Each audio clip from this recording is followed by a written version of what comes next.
Aconteció el día de ayer en esta comparecencia de doña Rocío Aguilar en la Comisión de Ingreso y Gasto, y las explicaciones que ella da, tenemos entendido que dice que bueno, el gobierno falló en no pedir un presupuesto extraordinario cuando se dieron cuenta que ya no tenían contenido presupuestario y más bien pues hicieron un decreto para tapar todas esas inconsistencias o esas faltas de liquidez, y eso le está pasando la factura al gobierno actual con ese faltante, ese hueco de unos 900.000 millones.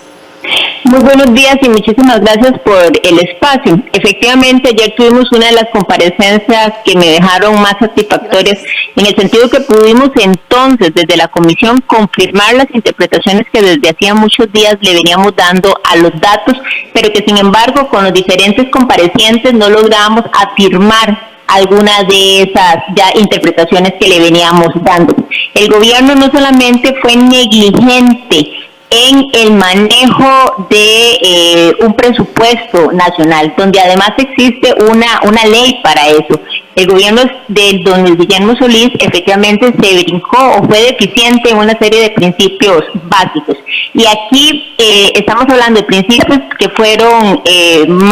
mal llevados a cabo desde la etapa de la formulación del proyecto de presupuesto, ¿verdad?, hasta la implementación. La prueba de ello contundente es que en diciembre del año pasado el gobierno tuvo una de las colocaciones más altas a corto plazo que se debían de pagar en el año 2018. Entonces ya habían datos completamente duros que nos permitían saber qué iban a ser los requerimientos del primer semestre del año 2018. Y aún así elaboran un presupuesto que en los primeros 3 meses del año 2018 es deficitario en más de 367.000 millones de colones. Sumado a eso, además de que hacen colocaciones de corto plazo donde no establecen las condiciones para poder cancelar esos recursos, en abril de este año elaboran un decreto para poder cubrir ese faltante presupuestario de 367.000 millones aproximadamente. Pero este decreto, que en lo correcto era haber elaborado entonces un presupuesto extraordinario, lo que hacen es que toman entonces partidas presupuestarias para pagar obligaciones, para honrar obligaciones de largo plazo, y se las traen para poder cubrir esos huecos. O sea, hay un doble error. Y eso a mí lo único que me hace pensar es que hubo un interés muy grande de presentarle a la ciudadanía de cara a las elecciones nacionales datos con una muy buena imagen que no eran reales, ¿verdad? Y por supuesto que datos con una muy buena imagen para ayudar, me parece a mí, un poco esa decisión de por quién votar en febrero y después en la segunda ronda.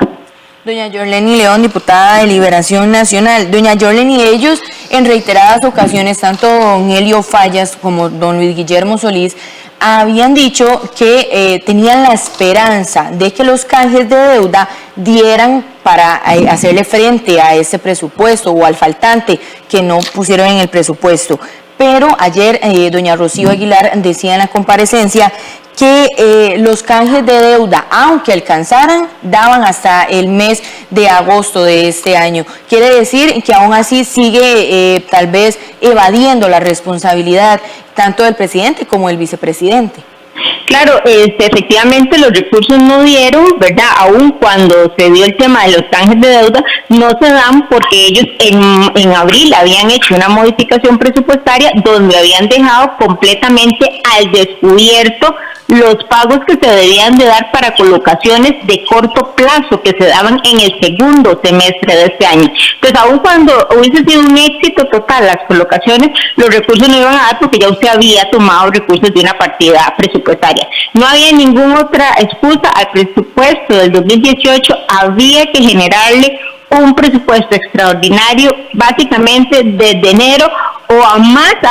tardar en marzo, porque ya había un hueco grandísimo de 367.000 colones, que aun cuando usted hiciera movimientos entre el mismo presupuesto, eso en ninguna parte significa que usted le está inyectando recursos, solamente que está moviendo recursos de un lado hacia otro lado. Y a mí eso me parece muy grave, porque nosotros tenemos la actual doña Marjorie, que ayer fue a comparecer, ¿verdad? Es la directora de Presupuesto Nacional, una señora que tiene muchísimos años de estar ahí, ¿verdad? Que entiende perfectamente cómo se maneja un presupuesto, que entiende perfectamente la ley de presupuestos y que no me cabe la menor duda de que ella entendía que lo que se estaba haciendo no era ninguna solución, era simplemente un juego de números.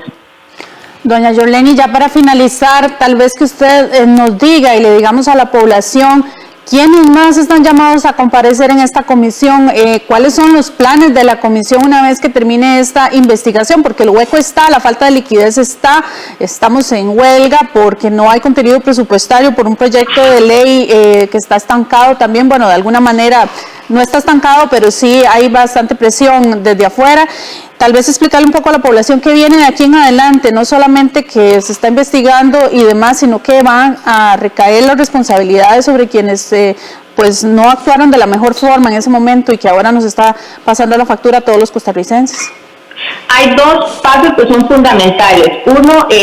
a la luz de la comisión, es un careo que está pendiente, donde va a estar crédito público, donde va a estar presupuesto, donde va a estar el ministro, y me parece que la Contralora, no estoy segura, pero tenemos ese careo que va a ser muy importante porque entonces ya tenemos todo un histórico de datos que nos va a permitir poder entonces enfrentar posiciones a partir de declaraciones que se han dado. Una vez que se finalice este careo, pues ya estaría la comisión elaborando y presentando el informe final. Pero hay dos cosas, en ese último paso hay dos actos que me parece muy importante, que pueden ayudar todavía a completar las responsabilidades. Y es que la Contraloría General de la República está haciendo un informe en el cual yo confío plenamente. Y lo otro es que la ministra de Hacienda ayer informó que desde el 7 de agosto ella presentó un manojo de datos y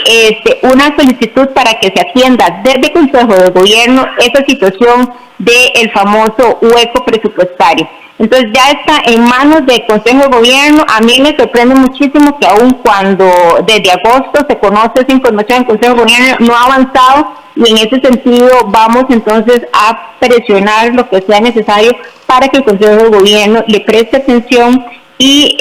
lleve a cabo todas las acciones correspondientes para sentar las responsabilidades administrativas y civiles que competen en cada caso. Perfecto, muchísimas gracias a doña Yorleni León, diputada de Liberación Nacional y también integrante de la Comisión de Ingreso y Gasto de la Asamblea Legislativa, por ampliarnos sobre este tema. Y es que hay que recordar, Helen, que la semana pasada el expresidente don Luis Guillermo Solís también estuvo en esta comisión aclarando un poco la situación. De alguna forma el expresidente dijo que desconocía esta situación, que él no estaba al tanto de lo que estaba aconteciendo, pero con los datos que se han venido generando, pues en los últimos días nos hemos dado cuenta que sí conocía esto, y bueno, vamos a ver qué decisiones toma esta comisión para sentar responsabilidades sobre quienes corresponde. Caterina, ya tenemos a Paola Vega, diputada del PAC en línea también. Doña Paola, buenos días. Tal vez la posición suya con respecto a estas declaraciones que hacen las demás fracciones legislativas de que en un principio don Helio y don Luis Guillermo aseguraron que no tenían conocimiento de esto, pero ayer con las declaraciones de doña Rocío, ellos aseguran que son los responsables de este conocido hueco fiscal. Buenos días, doña Paola. Muy buenos días y muchas gracias por el espacio. Yo lo que considero, lo que he estado advirtiendo, es que me preocupa la ligereza con la que muchas fracciones políticas han dicho que hay dolo y que hay mala intención en esto. Incluso se está intentando desarrollar muy forzadamente una hipótesis, para mi gusto bastante perversa, de que esto fue un movimiento hecho adrede para ganar las elecciones nacionales, cosa totalmente lejos de la realidad. Y yo lo que estoy pidiendo es que tengamos la rigurosidad y la objetividad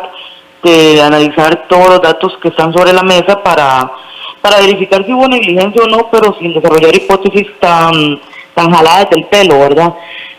Hasta el momento lo que hemos tenido en la mesa es que en el momento que se hacen las proyecciones hay un aval tanto del Banco Central como de la Contraloría General de la República, que las estimaciones económicas que se hacen coinciden con las proyecciones que se tenían en el momento, y que hay un cambio abrupto en las condiciones que en ese momento no advirtió ni la Contraloría, ni el Banco Central ni nadie, porque no se lograron prever. En este caso lo que estamos viendo, o las conclusiones a las que se están llegando, es que evidentemente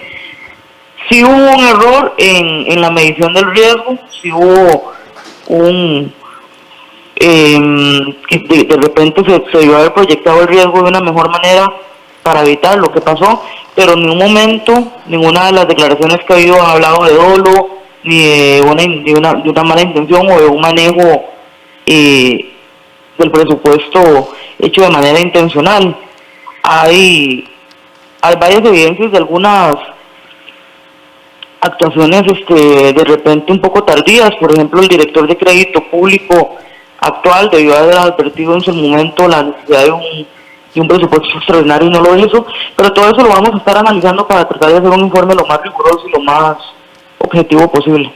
Doña Paola Vega, diputada del PAC, doña Rocío decía el día de ayer que ella había dejado esto ya en manos del Consejo de Gobierno porque no puede ser juez y parte, y el Consejo de Gobierno conoce la situación desde agosto, tenemos entendido. Que no sé si usted nos puede decir qué resolución se puede dar desde ahí, qué es lo que queda en manos de ellos a partir de ahora, cómo resolver esto o cómo dar explicaciones del caso, no sé, tal vez explicarnos un poco qué es el papel del Consejo de Gobierno en este caso. Bueno, el papel del Consejo de Gobierno y de la Comisión de Ingreso y Gasto en este caso sería analizar si dentro del faltante presupuestario me dio o no negligencia y me dio o no mala intención. Por supuesto que nosotros lo que desarrollaremos son hipótesis porque no somos autoridades judiciales para evidenciar la verdad de los hechos de una manera contundente, pero la labor nuestra será recabar todas las pruebas posibles para eventualmente, si hubiera negligencia o no, enviar el caso a los órganos correspondientes, que en este caso Ministerio Público o la misma Procuraduría. Sin embargo, a mí algo me preocupa, yo lo quiero advertir y lo he advertido desde la comparecencia de don Guillermo Solís. Mis compañeros de comisión han dicho que ya tienen el informe preparado, cosa que a mí me preocupa, digamos, antes de que compareciera don Guillermo Solís, antes de que compareciera la ministra actual de Hacienda, han dicho que ya tienen un informe preparado y están actas donde ya tienen la conclusión de elevar el caso al Ministerio Público, cosa que confirma mi hipótesis de que esto está adquiriendo tintes más de show político que de llegar a la verdad y establecer este caso con objetividad. Me preocupa, pues no es la labor de la Comisión de Ingreso y Gasto. La Comisión de Ingreso y Gasto es una comisión que debe apegarse a criterios muy rigurosos y no convertirse en un espacio de show político,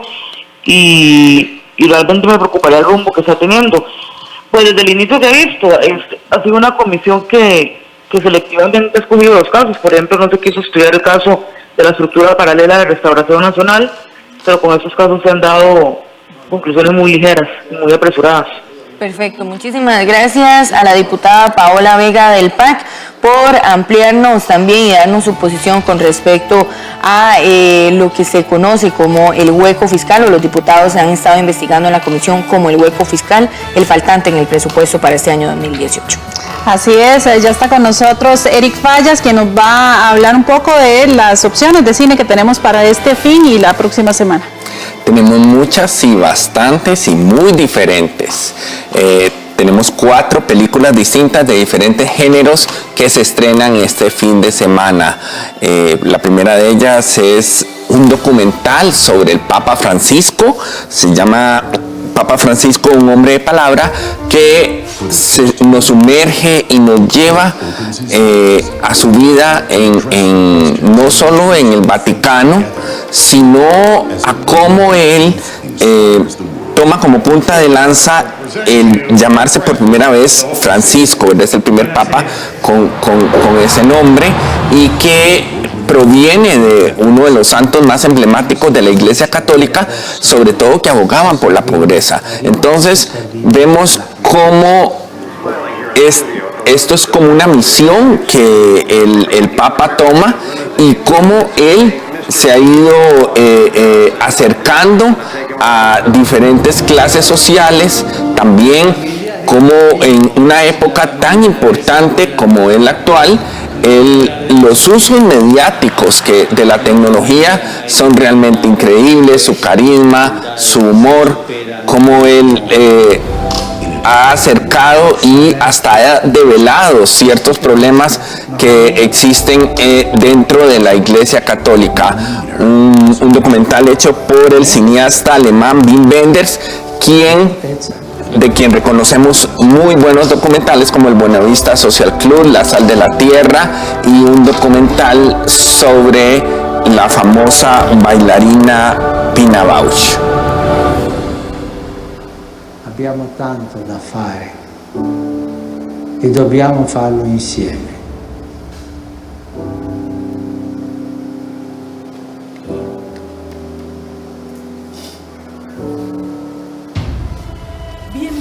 Para un público más familiar, llega la comedia animada de Pie Pequeño, en donde nos llevan al Nepal y vemos una población, es decir, una pequeña comunidad de yetis, y donde un joven yeti encuentra a un ser humano, o dice haberlo encontrado, porque puesto que vemos que él no lo puede llevar, y entonces comienza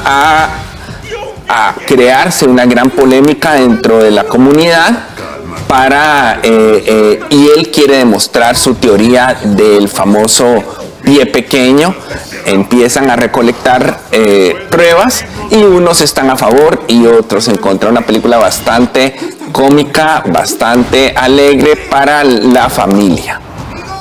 En caso de que mueras, ¿me dejas todos tus bienes? Bueno, ya, lo siento, cuando mueras. Hagámoslo.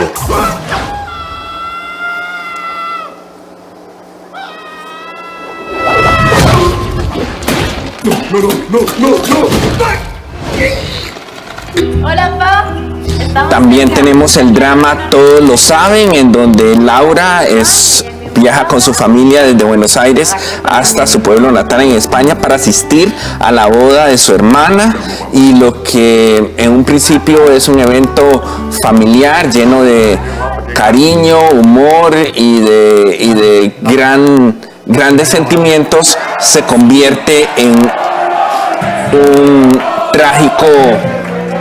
tiene un trágico desenlace por diversas razones, y la estadía de Laura se comienza a alargar de forma muy tensa y empiezan a involucrarse diferentes personas y a salir a la flote, es decir, a la luz, otras cosas que estaban ocultas. Es un drama muy intenso con un reparto de lujo, como vemos Javier Bardem y su esposa Penélope Cruz, y también está el gran actor argentino Ricardo Darín. La película es dirigida por el iraní Asghar Farhadi, ganador del